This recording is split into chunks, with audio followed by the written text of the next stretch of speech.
On the very first day we started dating, Juliana told me she had a first love she could never forget.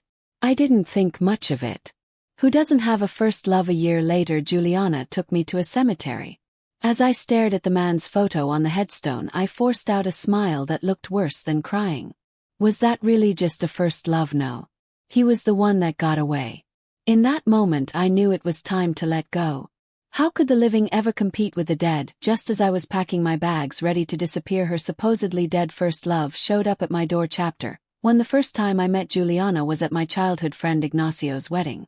I was the best man and she was the bridesmaid. The moment I saw her, my eyes were drawn to the deep cleavage framed by her dress. It took all my willpower to look up at her face.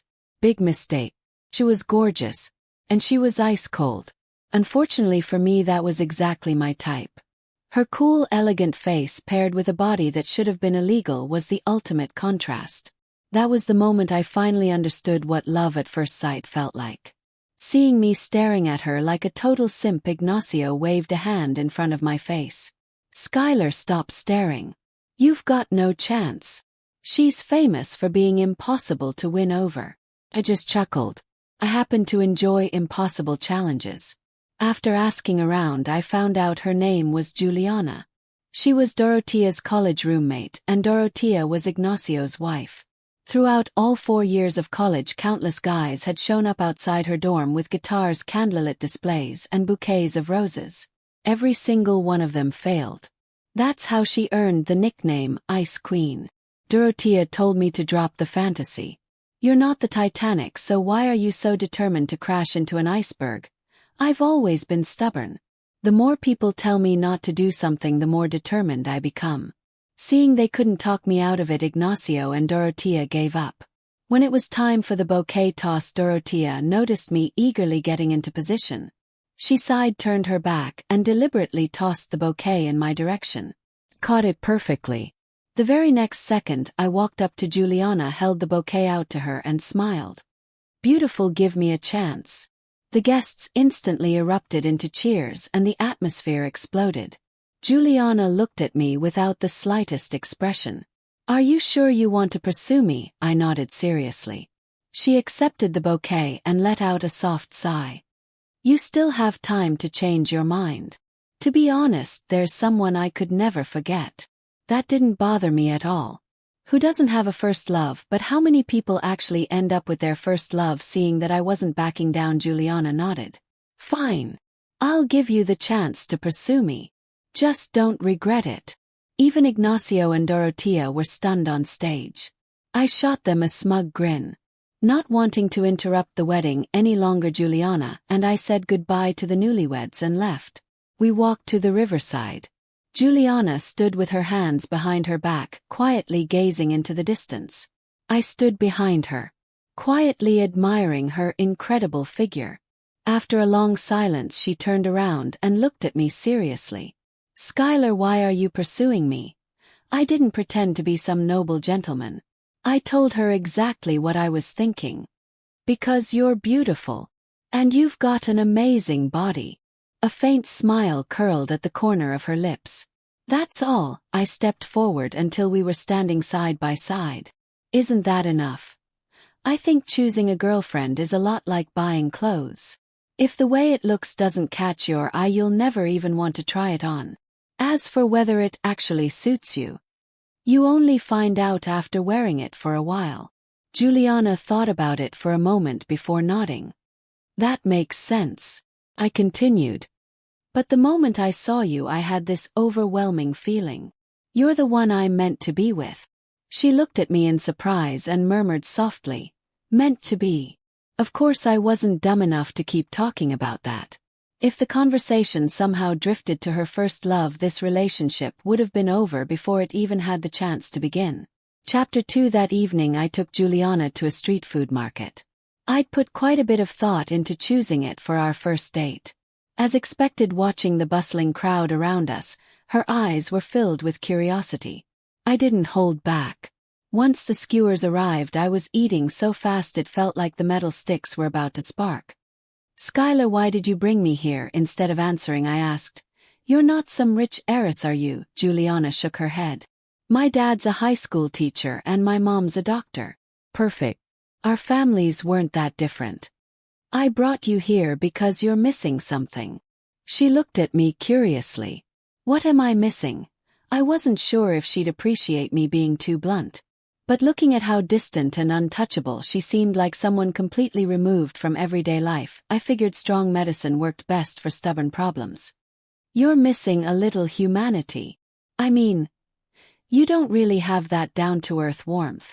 Juliana pressed her lips together and fell into deep thought. I didn't interrupt her. I let her take her time to process it. She didn't say another word for the rest of the meal. When it was time to leave, she waved goodbye. Skylar, I had a great time today. Thank you. I watched her get into her car and told her to text me when she got home safely before heading back myself. The moment I got home, my phone buzzed.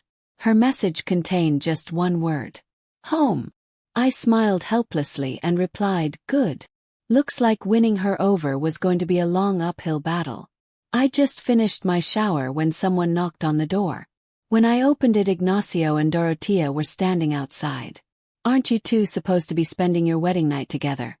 What are you doing here? Or am I somehow part of your role play? Dorotea rolled her eyes. Then she said earnestly, Skylar, you should stop chasing Juliana. There's something you should know. She has a first love she can't let go of. I nodded. She already told me today.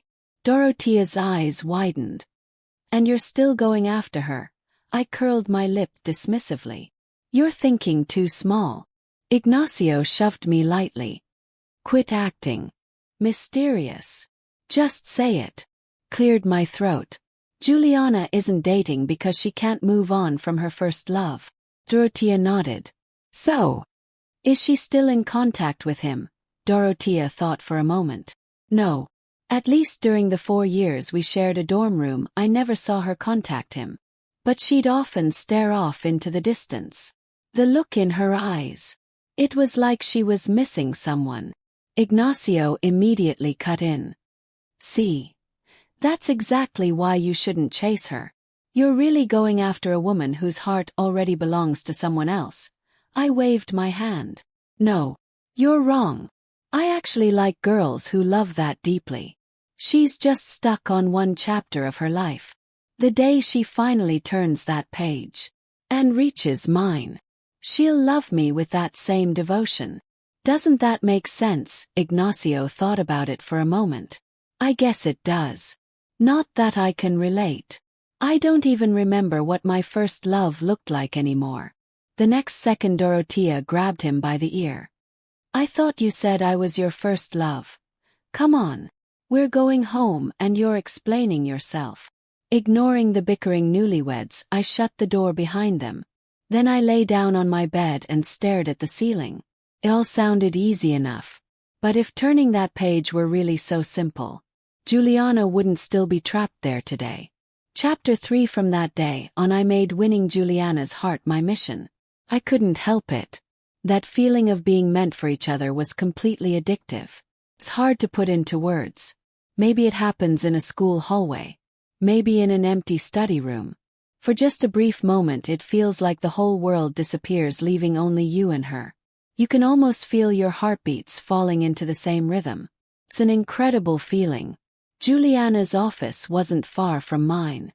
So every morning I'd drive her to work. Whenever I had free time, I'd send her funny stories from my day or interesting memes and pictures. She replied to every message. Her responses weren't long, but they were always genuine. After work we'd go on dates. Sometimes we'd hang out with friends. Other times we'd simply wander around the city together. Juliana never seemed resistant. But she never seemed especially enthusiastic either. Most of our conversations revolved around our daily lives.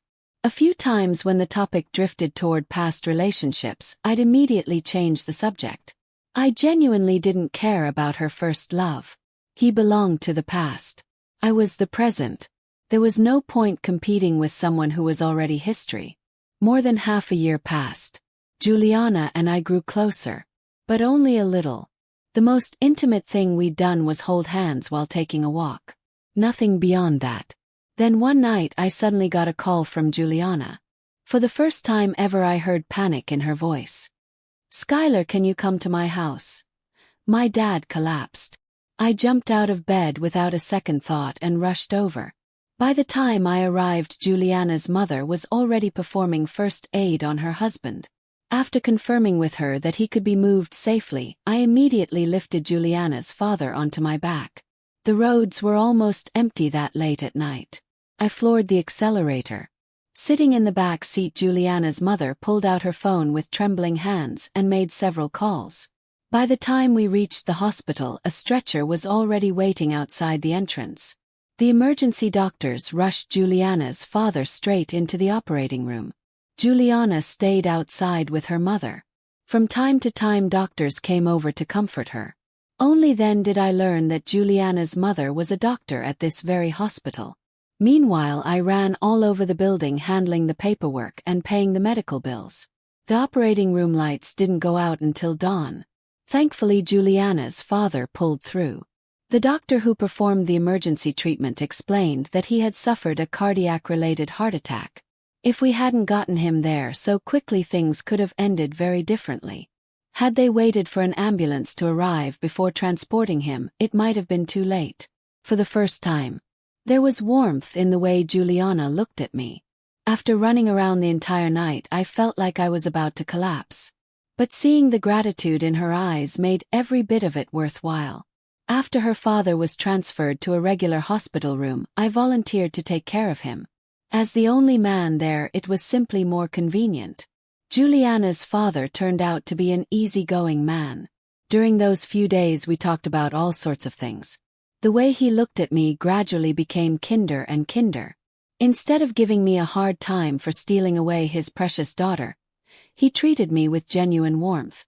After 3 days in the hospital and another round of examinations, the doctor approved his discharge. I drove the family home. After sitting with them for a while, I got up to leave. Juliana walked me downstairs. Her face flushed red as she suddenly wrapped her arms around me. "Skylar. Thank you." I gently stroked her hair. "You don't have to thank me. Not between us. Who knows? Maybe before long your dad will be my dad too." Her face turned even redder. Chapter 4. When I got home, I collapsed onto my bed. The past few days had completely worn me out. Somewhere between sleeping and waking, I heard a knock at the door. When I opened it, Juliana was standing there with several bags in her hands. Froze. I had no idea what was going on. With her head lowered, she spoke so softly it was almost a whisper. "I told my parents I was coming to stay with you. They said yes." Was she moving in with me? A grin spread across my face. Talk about a dream come true. I took her luggage and led her inside. Although Juliana knew where I lived, she'd never actually been to my apartment. As soon as she walked in, she curiously looked around at everything. I asked if she'd eaten. She nodded. "I already have." "Then let's get some sleep." I took her hand and led her toward the bedroom. The first thing that had ever attracted me to her was her stunning figure. Now that she was willingly here with me, I'd be lying if I said my heart wasn't racing. I wasn't a saint. Juliana struggled for a moment. After slipping out of my embrace, she quickly got off the bed. Her cheeks flushed bright red as she stammered, "Skylar, I'm going to take a shower." Then she hurried into the bathroom. Watching her graceful figure disappear behind the door, I could barely keep my heart under control. Was happiness really knocking on my door? Everything was happening so suddenly. After her shower, Juliana lay down with her back facing me. Without saying anything, I wrapped my arms around her. Her body tensed for a long while before gradually relaxing. That night I held the woman I loved in my arms for the first time. The next day I took her home to meet my parents. They adored Juliana. She was kind, polite, and carried herself with quiet grace. With both families' blessing, we officially moved in together. Living together brought us much closer. She no longer pulled away whenever I hugged or held her. But every time I tried to take things any further, she gently but firmly stopped me. Seeing the frustration written all over my face, Juliana would apologize guiltily. "I'm sorry, Skylar. Please give me a little more time. I'm not ready yet. All I could do was nod and tell her I understood. I really did understand. But understanding didn't make waiting any easier. I'd thought my presence would eventually help her move on from her first love. Instead, that old memory refused to let go. On the first anniversary of our relationship, Juliana and I invited Ignacio and Dorotea out for dinner. After all, they were the reason we'd met. Watching the two of us together, we looked no different from any other couple deeply in love. Dorotea was so touched she nearly cried. Julie, back in college, everyone in our dorm thought no man would ever be worthy of you. And somehow, this brat actually won your heart. Juliana smiled before pulling Dorotea aside to whisper about something. Ignacio nudged me with his elbow. So, did you finally win her over? I could only smile bitterly and shake my head. His eyes lit up immediately. What happened? Come on, tell me. I could use a good laugh. What was I supposed to say? That she still hadn't turned the page on the person in her heart? There was no way I was admitting that. That night after we got home, Juliana seemed unusually nervous. She kept stealing glances at me, her cheeks turning pink every time our eyes met. After her shower, she stopped me before I went to bed. Skylar, do you still want us to be closer? I looked at her in confusion. Blushing from ear to ear, she whispered, Dorotea told me, if I've truly made up my mind, I shouldn't keep making you wait. I immediately understood. So Dorotea had been giving her advice. I looked into Juliana's eyes. Have you really made up your mind? She bit her lower lip and stayed silent. After a long moment, I sighed. Let's just get some sleep. After the lights were turned off, Juliana shyly leaned over and kissed me. Her movements were awkward and hesitant as she tried to respond to my affection. In the end, neither of us held back any longer. When everything had settled down, I switched on the bedside lamp. Looking at the faint stain on the sheets, I froze. Julie, the first love you said you could never forget. Did that happen when you were 10? She wiped the tears from the corners of her eyes. No. I was 18. He and I. I didn't give her a chance to say another word. I went at it again. Chapter 5. The next morning, Juliana curled up in my arms and asked softly, Skylar, can you come with me to see him one last time? I want to say goodbye to the past. My good mood vanished in an instant. Wasn't an ex supposed to stay in the past like they were dead? Why was she still unable to let him go? What was there to say goodbye to? It sounded more like an excuse to see him again. Still remembering that last night had been her first time, I reluctantly agreed. I didn't know where they were meeting, so Juliana drove. But the farther we went, the more remote the road became. I started to panic. Julie, where are we going? There was an unmistakable sadness in her eyes. We're almost there. When we arrived, I looked at the photo of the young man on the gravestone and forced a smile that looked worse than crying. Juliana, you called him your first love. This wasn't just a first love. He was the love you never got over. Damn it. I was such an idiot. Why didn't I ask whether her first love was dead or alive? Watching tears stream down Juliana's face, I knew I had already lost. No living person can compete with the dead. I'd better leave. She could keep the house if she wanted. I couldn't live with a wife whose heart still belonged to a grave. As soon as we got home, I started packing my things. Juliana was still drowning in grief and didn't notice I was about to leave. Just as I was packing in full swing, someone knocked on the door. I walked over and opened it. The man standing outside looked strangely familiar. Why did he look exactly like the boy in the photo on the gravestone? His gaze went past me and landed directly on Juliana. Julie, I'm back. Chapter 6. Juliana's expression was a whirlwind of emotions. Disbelief, panic, anger, everything except fear. I patted my chest in relief. But at least he was a person, not a ghost. The man shifted sideways, trying to squeeze into the house. I reached out and blocked him. Hey, no matter what, I'm still the owner of this house. You can't just barge in without even saying hello. His eyes were bloodshot as he roared at me. Get the hell out of my way, damn. He's got quite the temper. Juliana stood up, walked over, and wrapped an arm around mine. Alonso, you're not dead. As she spoke, I could feel her body trembling uncontrollably. I couldn't tell if it was from excitement or pure rage. Alonso looked at her pleadingly. I'm not dead. The moment I saw your posts online, I flew back from overseas. Then he shot me a vicious glare. Out of nowhere. I had no idea why he hated me so much. Juliana laughed. A bitter, heartbreaking laugh. So, when your mother told me you died in a car accident while buying my birthday cake. That was a lie too. Alonso lowered his head without saying a word. Alonso, when you wanted to study abroad, I never tried to stop you. But why did you have to trick me in such a despicable way? Watching Juliana tremble with anger, everything suddenly started to make sense. Honey, don't get worked up just yet. I think I've figured out what happened between you two. Before Juliana could respond, Alonso lunged at me like a madman. Who gave you permission to call Julie honey? I lifted my leg and kicked him straight to the floor. I've been putting up with your crap for a while now. You break into my house and then try to throw punches. You deserve it, even if I beat the hell out of you. Clutching his stomach, Alonso writhed on the floor in pain. Julie. He's violent. You can't be with someone like him. Too bad. His pathetic act earned him zero sympathy from Juliana.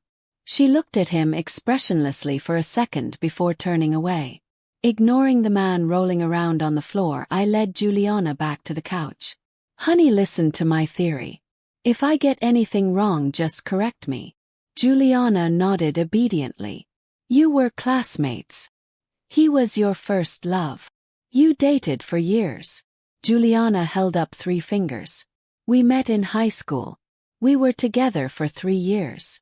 I nodded and continued. After the college entrance exams, he wanted to go abroad. But you didn't.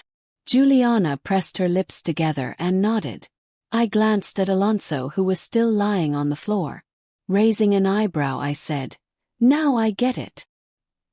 He staged this whole thing himself just to keep you emotionally tied to him. He didn't want to lose you because he was leaving. But he also didn't want to give up his chance to study abroad because of you.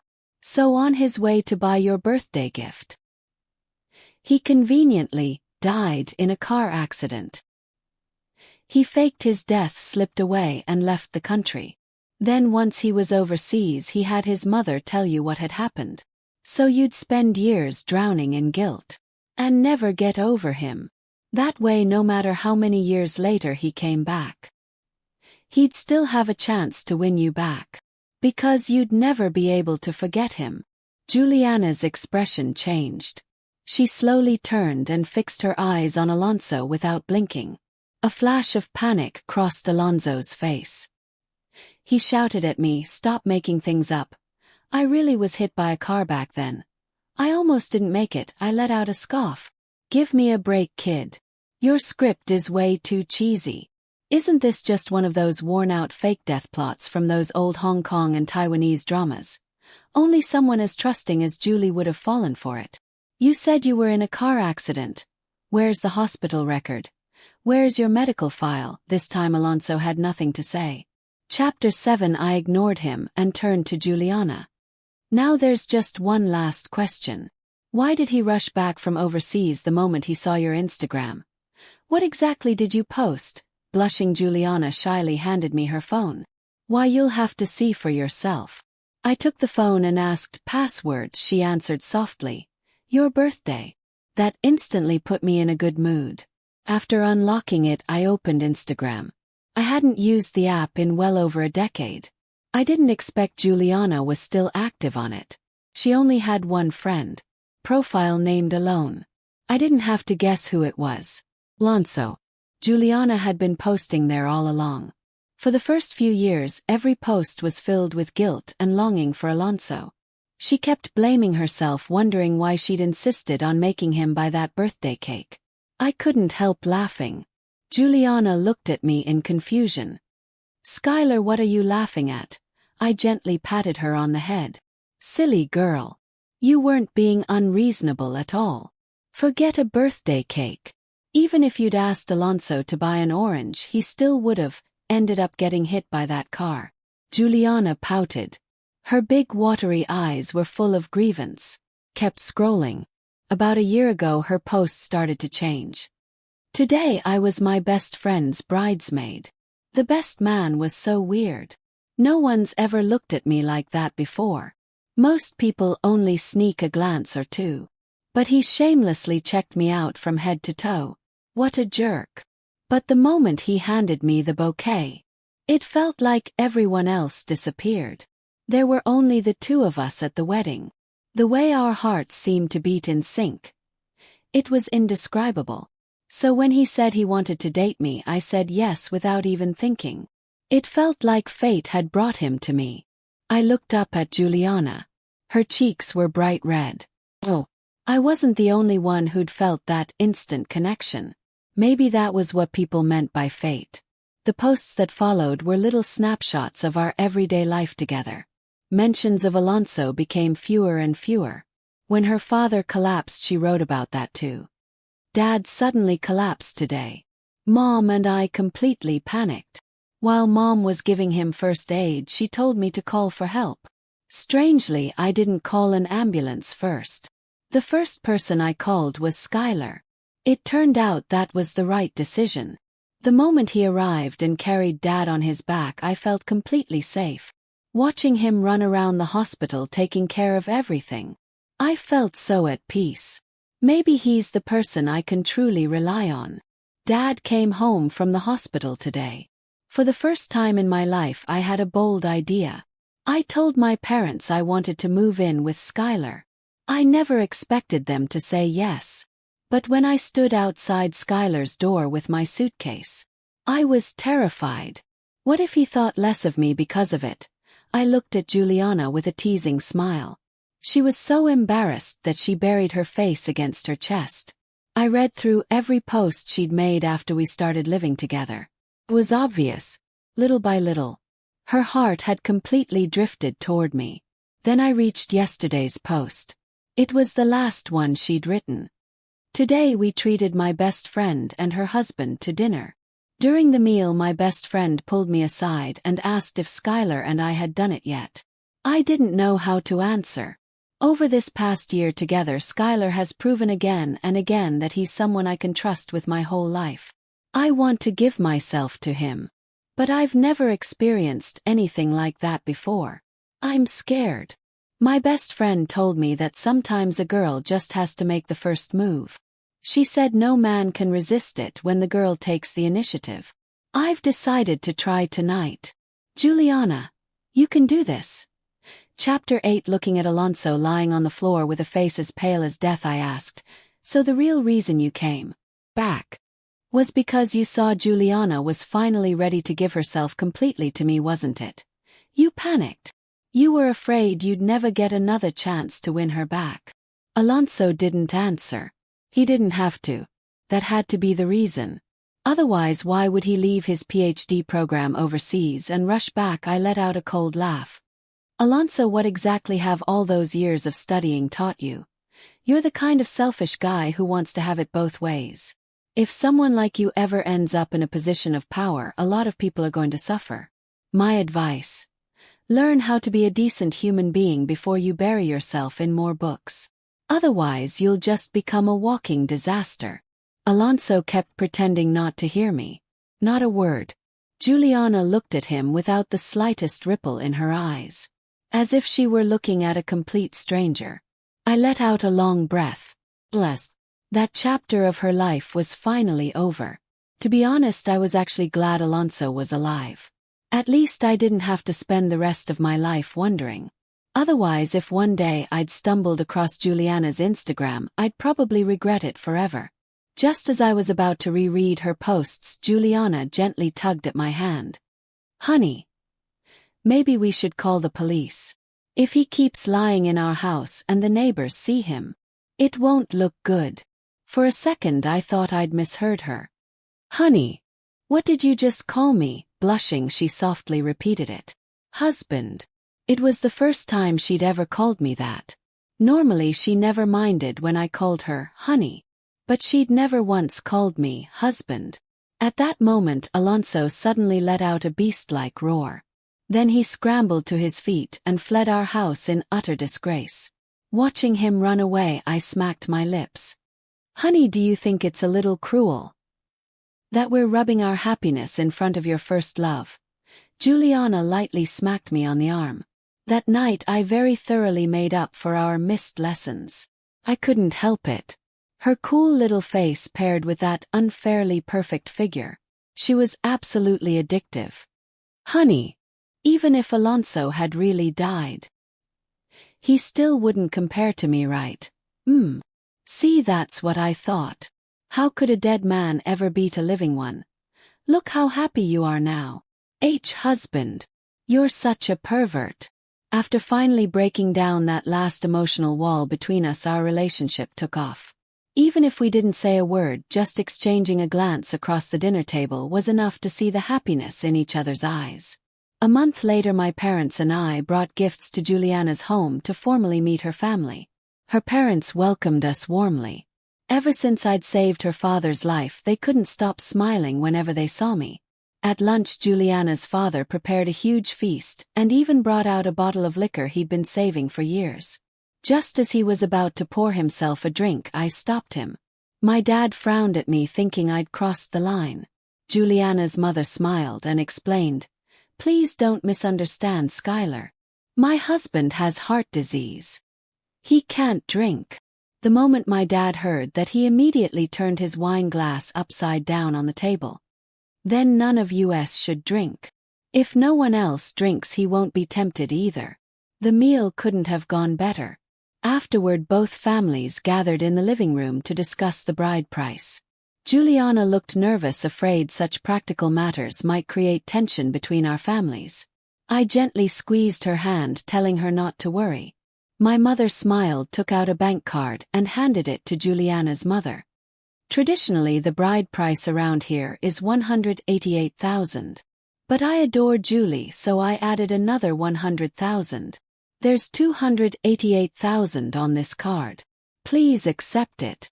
Juliana's mother didn't refuse. Instead, she immediately handed the card to Juliana. "This money belongs to you too. Once you and Skylar start your own family, live a happy life together. That's all we could ever ask for." Then she glanced at Juliana's father. Grinning, he took out another bank card and handed it to me. "This is a little gift from your aunt and me. Think of it as our support for your future together. It's not much. Just $100,000. I didn't want to accept it, but Juliana accepted it on my behalf.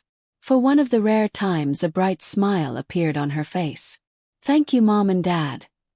Chapter 9. After settling the bride price, the next thing to decide was the wedding date.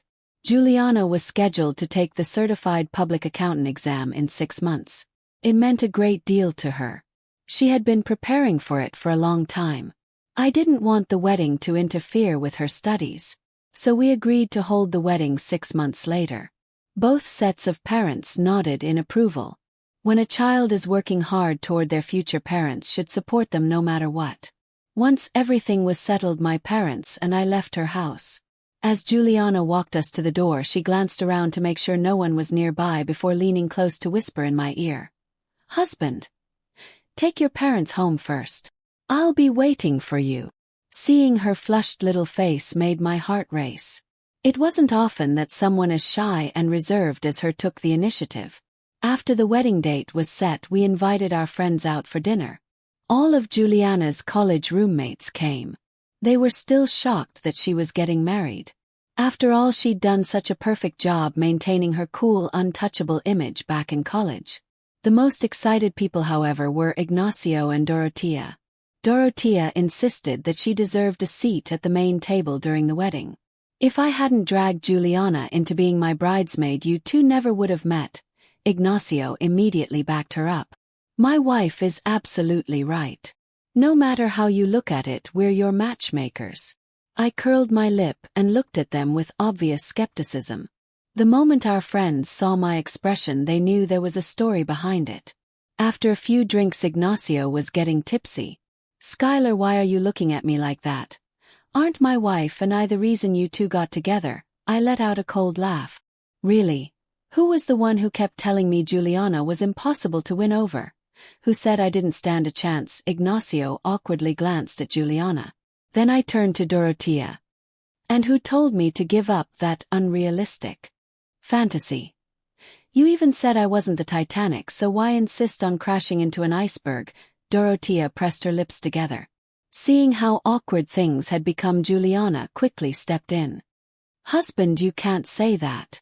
If Dorotea hadn't intentionally thrown the bouquet to you, we wouldn't be where we are today. That single word, husband, left all of Juliana's roommates completely stunned.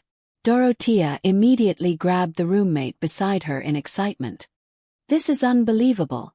Our ice queen actually called someone husband. The other girls immediately started cheering, telling Juliana to say it again. Her face turned completely crimson. The meal continued with laughter and teasing. Everyone had a wonderful time. After dinner, Juliana and I walked home hand in hand. She looked at me cautiously. Husband, when you were pursuing me, did you already imagine we'd end up like this? I nodded without hesitation. Honey, do you remember what you wrote on Instagram? About feeling like we were meant to be? Juliana nodded softly. I turned to her and met her eyes. I felt the same thing.